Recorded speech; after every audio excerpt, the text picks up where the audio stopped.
direct jusqu'à minuit, c'est Storytelling. Et cet invité, c'est Jonathan Kienzlen. Vous êtes premier secrétaire fédéral du Parti Socialiste dans le Val-de-Marne. Dans un instant, vous répondez aux questions d'Adrien Hardy. Mais avant ça, je fais votre portrait. Vous êtes né à Paris le 17 décembre 1980, diplômé d'un master en histoire contemporaine et, plus surprenant, d'un master en journalisme. En 2009, vous devenez collaborateur du groupe socialiste et républicain au Conseil général du Val-de-Marne. 3 ans plus tard, vous rejoignez la mairie d'Alfortville dans le Val-de-Marne comme chef adjoint de cabinet. Vous êtes premier secrétaire fédéral du PS Val-de-Marne depuis 2015. Vous briguez actuellement votre 3e mandat. En 2015, vous devenez conseiller régional également en Île-de-France. Un poste que vous avez réussi à conserver malgré les mauvais résultats du PS en Île-de-France lors des élections régionales l'année dernière. Voilà, après ce rapide portrait, Jonathan Kienzlen, je vous laisse avec Adrien Hardy.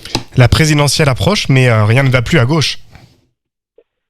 C'est pas la joie, Adrien Hardy, je vous le confirme.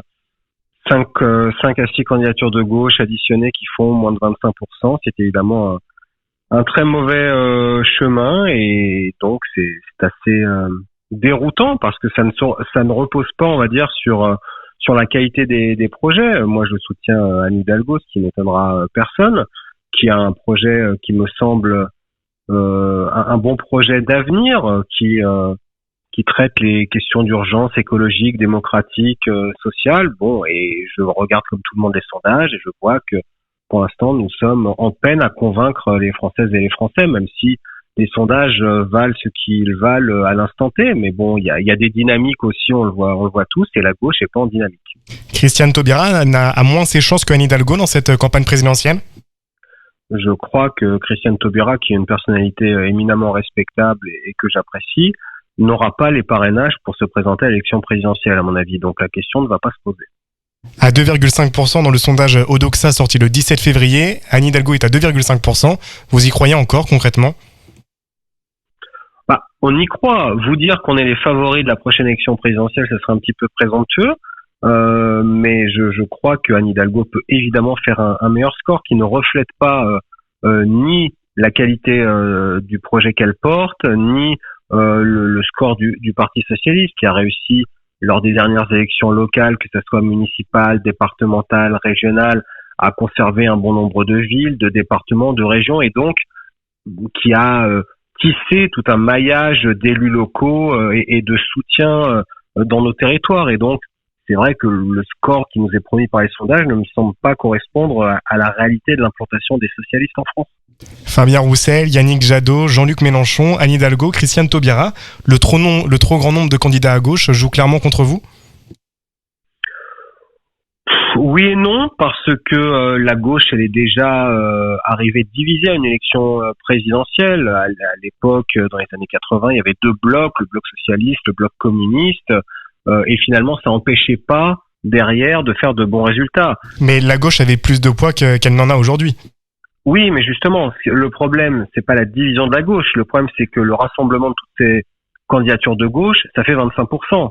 Parce que s'il y avait 5-6 candidatures, mais que tout ça additionné, ça faisait 35%, ça serait pas le même débat. Il est vrai que là, la gauche de gouvernement, c'est-à-dire Hidalgo, Jadot, Taubira, Roussel, on va dire, tout le monde est à peu près aux alentours de moins de 5%, et la gauche un peu plus radicale, incarnée par Jean-Luc Mélenchon, qui pourrait aussi devenir une gauche du gouvernement s'il le voulait, est à plus de 10%. Donc en plus, au sein même de la gauche, il y a une certaine division entre ces deux versants de l'approche politique, on va dire. Le seul moyen pour la gauche de faire quelque chose à cette campagne présidentielle, c'est une union.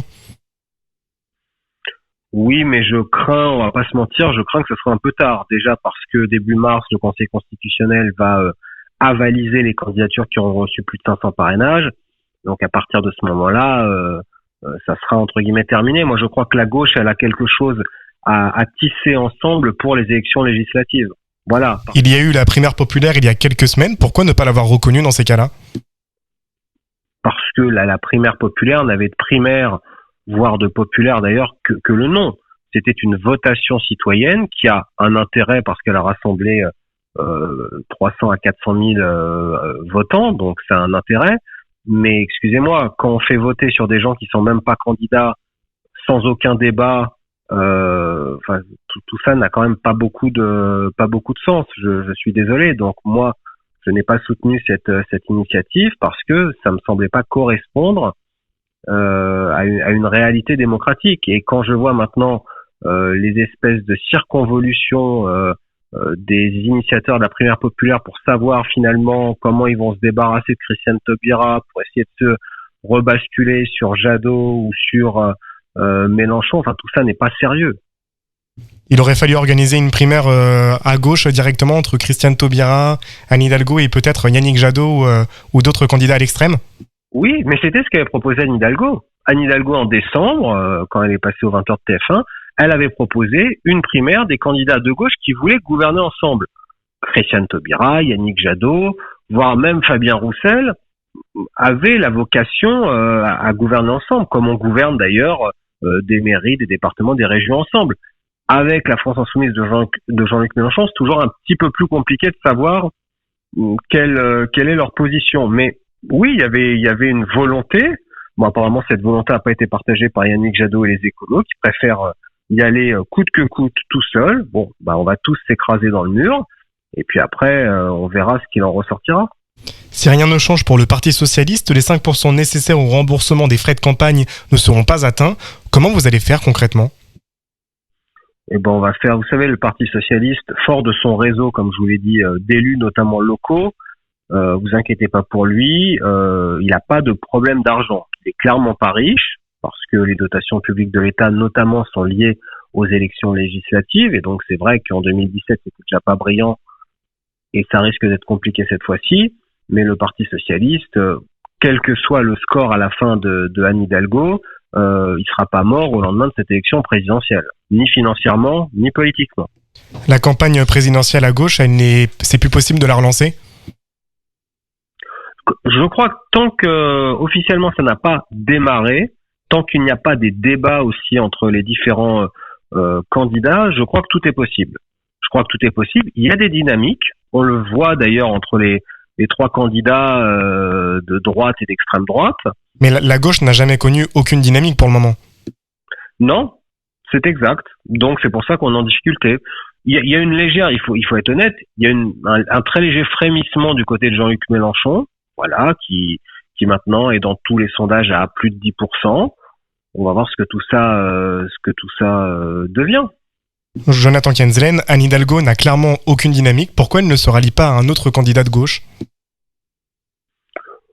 Oui, enfin, comme on vient de se le dire, il n'y a pas beaucoup de candidats de gauche quand même qui ont une dynamique. Donc, pourquoi Anne Hidalgo se rallierait ? Jean-Luc Mélenchon est aujourd'hui à 11% dans les sondages. Elle pourrait se rallier à Jean-Luc Mélenchon.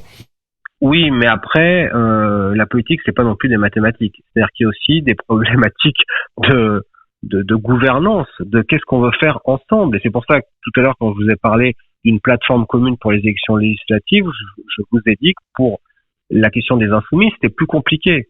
Sur les questions européennes, sur les questions de gouvernance, sur la question internationale, on n'est pas totalement raccord entre socialistes et insoumis.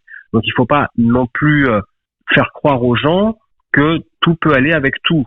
Voilà, je pense que la gauche aurait pu, si d'ailleurs les législatives par exemple se déroulaient avant la présidentielle, je pense que la gauche aurait pu arriver à une sorte de programme commun, nouvelle version on va dire. Bon, il se trouve qu'on est dans un régime présidentiel et que c'est l'incarnation qui compte et que même quand on n'a pas de programme comme Éric Zemmour, on fait... Pardonnez-nous Jonathan Kienzlen, on va rester avec vous évidemment. La Zone Paul continue dans quelques instants. En direct jusqu'à minuit, c'est Storytelling. La Zone Paul continue, nous sommes toujours avec Jonathan Kienzlen, premier secrétaire fédéral du PS Val-de-Marne. Vous revenez avec Adrien Hardy sur l'actualité de ces derniers jours en Ukraine. L'opération Barkhane s'est récemment retirée au Mali. Pourquoi un départ maintenant ? Parce que nous sommes allés au Mali pour lutter contre le terrorisme à la demande du gouvernement malien. Le gouvernement malien apparemment ne souhaite plus de la présence des troupes françaises sur son sol. Nous ne sommes pas chez nous, donc si on nous demande de partir, évidemment de manière appropriée, pas n'importe comment, je serais tenté de dire pas comme les Américains en Afghanistan, il est normal que nous posions cette question. C'est d'ailleurs pas nouveau, hein. Déjà à l'époque sous François Hollande, il y avait eu la question du maintien des troupes françaises et de comment ce détachement français allait se maintenir sur le sol malien.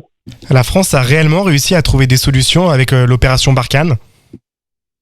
La France a fait en sorte que la capitale malienne ne tombe pas à l'époque aux mains des terroristes, a fait en sorte dans le Sahel de mettre en place avec les pays voisins comme le Tchad par exemple un certain dispositif. Est-ce que cela marche totalement? Non, évidemment, mais la France peut pas non plus tout faire toute seule. Donc c'est vrai que l'Union européenne par exemple à un moment va devoir aussi se doter aussi d'une force d'intervention et d'une armée européenne de défense, parce que la France ne peut pas être le gendarme pour l'Union européenne un petit peu partout sur le sol africain notamment par exemple. L'Union européenne ne fait pas assez en matière de défense et de sécurité? Non, l'Union européenne ne fait pas assez, mais parce que l'Union européenne a du mal à parler à 27 d'une seule voix. Voilà, la réalité, c'est que les considérations géopolitiques de la Lituanie ne sont pas celles du Portugal. La France n'est pas forcément d'accord avec la Grèce, la Pologne n'est pas forcément d'accord avec l'Allemagne, et donc tout ça fait que quand faut mettre un petit peu tout le monde d'accord sur des opérations militaires dans ce style, c'est compliqué. Donc la France, qui a une capacité, qui est le seul pays européen à avoir un siège permanent au Conseil de sécurité de l'ONU, par exemple, qui a une force de projection extrêmement importante par rapport aux autres pays européens.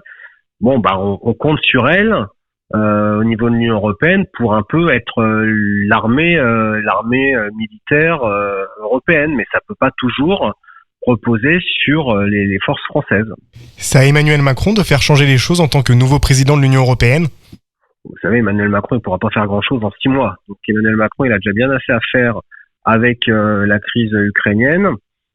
C'est pas lui, Emmanuel Macron, il est entre guillemets pas président de l'Europe, il préside le Conseil européen, c'est-à-dire que c'est lui qui met à l'ordre du jour les sujets. Donc si le sujet qu'il voulait mettre à l'ordre du jour, c'était la création d'une armée européenne, par exemple, il pourrait lancer le sujet, mais vous savez, en 6 mois, c'est pas ça qui va faire avancer. Je crois que c'est quelque chose au long cours, et il faut que les Européens se posent la question de qu'est-ce qu'ils veulent. Mais c'est la même chose pour la diplomatie européenne. Il y a un haut représentant à la diplomatie européenne, personne ne sait qui c'est. Bon, c'est un petit peu compliqué. Jonathan Kienzlen, le groupe paramilitaire russe Wagner est maintenant seul au Mali. Vous ne craignez pas que le pays tombe aux mains de la Russie? Aux mains de la Russie, non. C'est très bien que le continent africain est en proie à différentes poussées géopolitiques. On sait que les investissements chinois sont extrêmement importants, par exemple. On sait que la présence française historiquement est très importante, mais elle tend à se réduire. Et évidemment, la Russie, de manière directe ou indirecte, essaye, comme toutes les grandes puissances, de mettre son grain de sable un petit peu et son nez un peu partout. Avec le retrait de l'opération Barkhane, la France est en train de perdre son influence en Afrique subsaharienne? Non, la France, elle continuera à avoir une influence déjà de par la langue dans tout un tas de pays africains. C'est important aussi en termes culturels. Et puis la France, elle a des liens historiques avec l'Afrique. Après, la France doit regarder aussi son histoire, là on dévie, mais son histoire aussi de manière un petit peu plus, on va dire moins blanche. Voilà, la présence française dans un certain nombre de pays n'a pas forcément toujours été un triomphe, et donc je crois qu'il faut regarder ça de manière apaisée, et surtout il faut essayer de tisser des liens d'amitié et de coopération avec les pays africains. On ne s'impose pas. Voilà, les Maliens ne veulent plus le gouvernement malien. Enfin, le gouvernement malien renversé, renversé, le putsch dans le putsch, etc. Donc, tout ça est un petit peu compliqué aussi à suivre, mais à partir du moment où on ne veut plus de nous sur le territoire malien, c'est compliqué de s'imposer. Jonathan Kienzlen, vous l'avez dit, la situation en Ukraine est aussi préoccupante ces dernières semaines. La France se retrouve coincée entre les États-Unis et la Russie. Quel rôle a-t-on à jouer concrètement? Mais la France, elle doit pas être coincée entre les États-Unis et la Russie. La France, déjà, en tant que France, doit avoir une position forte, une position de non-aligné, mais une position qui doit permettre aussi de lancer... C'est le cas aujourd'hui? Non, je pense que la France ne joue pas tout le rôle qu'elle pourrait jouer. La France, elle a fait partie des accords de Minsk en 2014-2015, donc elle a un rôle avec l'Allemagne évidemment à jouer. Il y avait eu des initiatives qui avaient été prises, et on voit bien que les accords qui ont été pris ne sont pas respectés, ni d'un côté ni de l'autre. D'ailleurs, ni du côté ukrainien ni du côté russe, et la question du Donbass, parce que c'est ça en fait. Il faut mettre en place des sanctions par rapport au non-respect de cet accord. Des sanctions, mais des sanctions contre qui? Contre les Russes, contre les Ukrainiens, contre. Le problème, c'est que il y avait des engagements qui avaient été pris de démilitarisation, de nouvelles élections, de renforcement de la présence russophone dans la constitution ukrainienne. Il y avait tout un tas de choses qui avaient été prises, et chacun comme sur ses positions. Et la réalité, c'est que ça joue en faveur de la Russie. Il y a 500 000 visas qui ont été octroyés par les Russes à des Ukrainiens dans le Donbass. Donc évidemment, ça renforce encore plus la présence russophone dans le Donbass, qui est donc la région de l'Ukraine, pour ceux qui nous écoutent, la plus à l'est, et donc qui touche la Russie. Et évidemment, il y a une volonté russe de faire comme pour la Crimée. Voilà, qui a été annexée. D'ailleurs, ça pose de problème à personne, ce qui est formidable. Et maintenant, la Russie veut ou que le Donbass ait une autonomie dans on va dire les frontières ukrainiennes, ou rattacher le Donbass à la Russie, carrément. Alors est-ce que tout ça va déboucher sur une opération militaire russe? Personne ne le sait. Je ne suis pas sûr que la position de Joe Biden de crier au loup tous les 2 jours soit extrêmement productive. Si la Russie envahit l'Ukraine, que doit faire la France? Moi, j'espère que le président Poutine, qui est quelqu'un de pas forcément très recommandable, mais de plutôt intelligent, saura quelle est la ligne rouge à pas franchir. Un pays ne peut pas, la Russie ne peut pas. Mais s'il l'a franchit, quelles mesures doit prendre la France à son encontre? Forcément, déjà des représailles économiques, ça c'est sûr, et diplomatiques. Ensuite, si la question est-ce que la France, l'Europe doivent intervenir militairement, je pense que personne n'a d'intérêt, ni les Russes, ni les Européens, ni les Ukrainiens, ni personne, à s'engager dans un conflit militaire en Ukraine. Voilà, donc on est dans le jeu de dupes, poker. Chacun montre ses muscles. On va devoir arrêter l'interview ici. Merci beaucoup, Jonathan Kienzlen. Je rappelle que vous êtes premier secrétaire fédéral du Parti Socialiste dans le Val-de-Marne. Bonne soirée. En direct jusqu'à minuit, c'est Storytelling.